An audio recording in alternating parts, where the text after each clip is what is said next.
ইসলাম হলো শান্তির ধর্ম। তা তো আপনি জানেন না? ইসলামে কিন্তু একের পিছনে আরেকজন খোঁচাখুচি করবে তা কিন্তু না।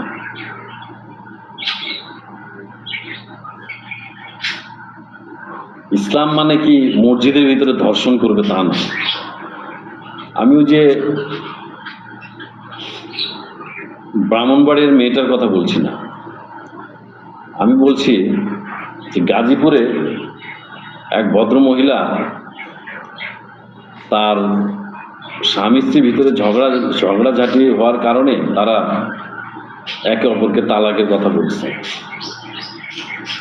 তখন তার স্ত্রী একটু ধার্মিক ছিল, তখন সে চিন্তা করলো যে আমি তো তালাকের কথা বলছি, এটা তালাক হয়ে গেছে কিনা হুজুরকে জিজ্ঞাসা করি। তো তার ভাইকে নিয়ে গাজীপুরে আসছে এক মসজিদের ইমামের কাছে।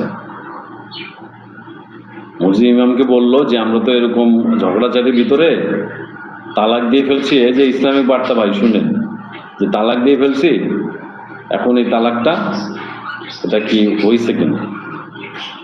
তা আমরা যেটা জানি যে উত্তেজিত অবস্থায় তালাক দিলে হয় না, তালাকের কতগুলো নিয়ম আছে। সূরা বাকারা এবং রাষ্ট্রীয় আইন 1961 সালে মুসলিম পারিবারিক আইন, সেটা হলো রাষ্ট্রীয় আইন।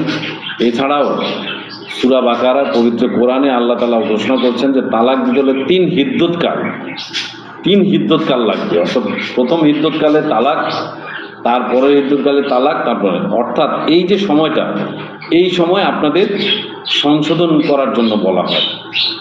সংশোধন যদি হয়ে যান, এবং আমাদের যে রাষ্ট্রীয় আইনটা আছে সেই আইনে আমরা বলি যে 3 মাস 13 দিন, এই 3 মাস 13 দিনের মধ্যে যদি স্বামী স্ত্রী আবার মানে এক বিছানায় ঘুমায়, তাহলে তার এই তালাকটা কার্যকর থাকে না। বুঝতে পারছেন? এটা হলো রাষ্ট্রীয় আইন। আর ধর্মীয় আইন হলো 3 হিদ্দতকাল, এটা গ্যাপ। কিন্তু এই ইমাম ওই মহিলাকে বলেছে যে আপনার তো তালাক হয়ে গেছে, এখন আপনার হিল্লা বিয়া ছাড়া কোনো উপায় নাই। তো শেষ পর্যন্ত হিল্লা বিয়া কে করবে? উনি নিজেই বলছে আমি হিল্লা বিয়া করবো। পরে খতিবকে ডেকে আনা হলো, খতিব নিজে তাদের হিল্লা বিয়া করাইলো। পরে সে কি করলো জানেন?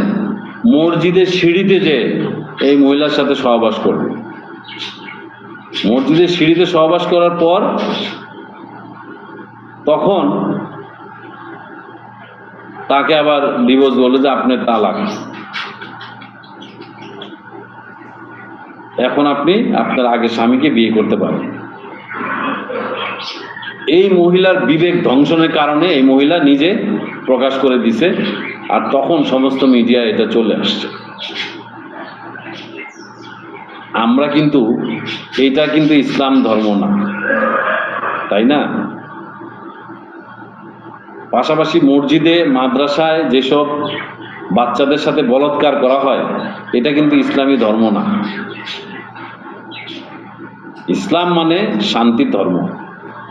ইসলাম মানে এটা না যে এক হুজুর আরেক হুজুরের পিছনে লাগিয়ে থাকেন, একজন আরেকজনের বিরুদ্ধে কথা বলেন। এই ইসলাম মানে এটা না। ইসলাম মানে ওই যে কাজী ইব্রাহিম বলছে যে নবুয়তের মতো করে আল্লাহ তাআলা পাঠাইছে ইউনূসকে, তারে সরানো, ক্ষমতা থেকে সরানো হারাম। ইসলাম মানে চাপাবাজি না। আর ইসলাম আরেকজন তারেক মনোয়ার, লক্ষ্মীপুর বাড়ি, তিনি আবার বলেছেন যে তিনি ইউরোপীয় যে ফুটবল ম্যাচ খেলে আসছে, বাংলাদেশ থেকে আজ পর্যন্ত কেউ সুযোগ পায় নাই, অথচ তিনি নাকি সেই ইউরোপে ফুটবল খেলে আসছেন বাংলাদেশ থেকে। যে আবার তিনি ট্রাম্পের সাথে হাত মিলাচ্ছেন এবং তিনি রকেটে চড়েছেন। বাংলাদেশের এখনো এমন কোনো ব্যক্তি নাই যে রকেটে চড়ছে, কিন্তু উনি চড়েছেন। তার মানে উনি সরাসরি মিথ্যা কথা বলে, এটা সবাই বুঝতে পারে। ওনার ওয়াজে যারা যায়, তো ইসলাম মানে সেটা না, বুঝছেন? ইসলাম মানে হলো শান্তির ধর্ম, শান্তি প্রতিষ্ঠা করা, মানুষের মধ্যে শান্তি তৈরি করা, সেটার মানে হলো ইসলাম। ইসলাম মানে আপনি আমাকে যে এইভাবে হুমকি দিবেন যে এখনো সময় আছে, ভালো হয়ে যাও, এটা ইসলাম না। ইসলাম হলো আমাকে পিঠে হাত দিয়ে আমাকে আপনার মসজিদে নিয়ে যাওয়া, সেটা হলো ইসলাম। আমরা মসজিদে যাই ভাই, আমরা 5 ওয়াক্ত নামাজ আদায় করি আল্লাহর রহমতে। আমরা সৈয়দ বংশের লোক, আমরা আপনাকে আগেই বলেছি আমাদের ফ্যামিলি সবাই নামাজি।